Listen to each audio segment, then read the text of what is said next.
So wherever the chair is comfortable for you, please put it there. The chief's oral. I get calls from candidates that say, I'm going to the chief's oral, what do I do now? They think they've got to reinvent the wheel. You're riding the winning pony that got you to the chief's oral. Don't switch ponies. Stay on that winning pony. Had a candidate come through a couple of tests ago. Came through our station and he asked me that question. He was headed for the chief's oral. I said, stay on that winning pony. About 6 months later, I'm at the training station. And I go, Stan, is that you? Training class going on. He said, yeah. I says, how you doing?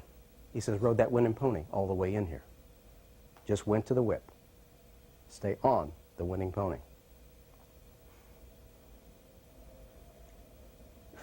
You will go to an oral board, and it just doesn't seem to work. Anything you say or do, it's uncomfortable. I get these calls. It happens. For whatever reason, the chemistry in the oral board, it just doesn't work. But then there will be that oral board, and I call it, it's your day, where everything that comes out of your mouth is golden nuggets. And you're just flowing, and they're laughing, and this guy's got an experience like you, and he's a surfer or whatever. And they can identify you, and you're thinking, gosh, what's happening here? You know, and that'll happen the more oral boards that you take. Then I have these candidates say, well, I'm only going to test for this city or that city because that's where I really want to work.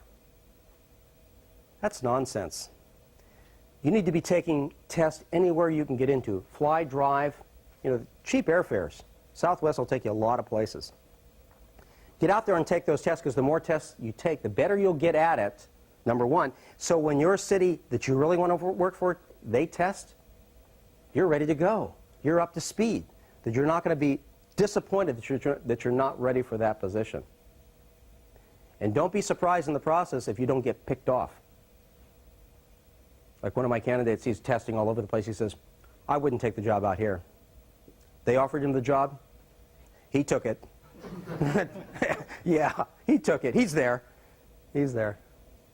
I want to close with a couple of stories.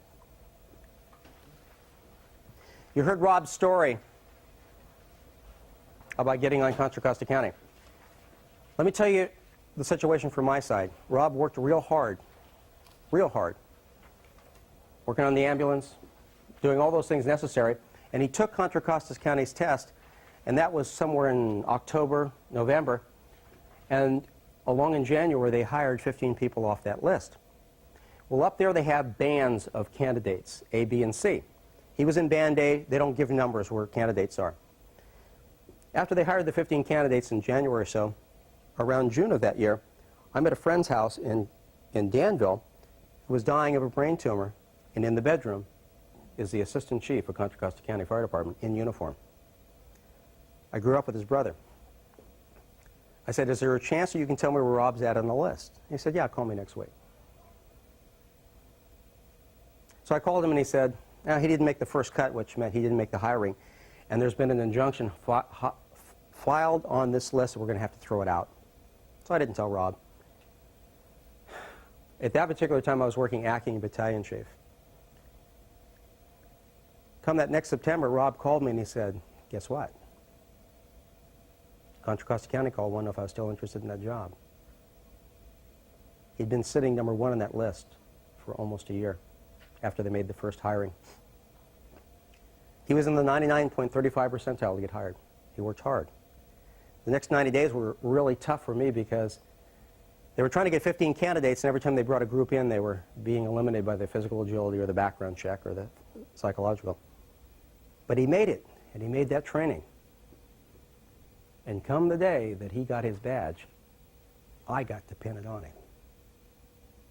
There's a picture on that back table of that. It was 19 years to the week that I got my badge. I can't tell you the excitement. Because when I pinned that badge on him, I felt he got a degree and a career in one swoop. And he did. It was really exciting. So you got to think to yourself is, who's going to pin your badge on you? Because if you be the Energizer Bunny, you keep going, going, going, you'll find yourself in that position that you can't believe will happen. This is the lottery, and you can win it by sticking there, sticking right to it. It's a great job. There's nothing like it for me.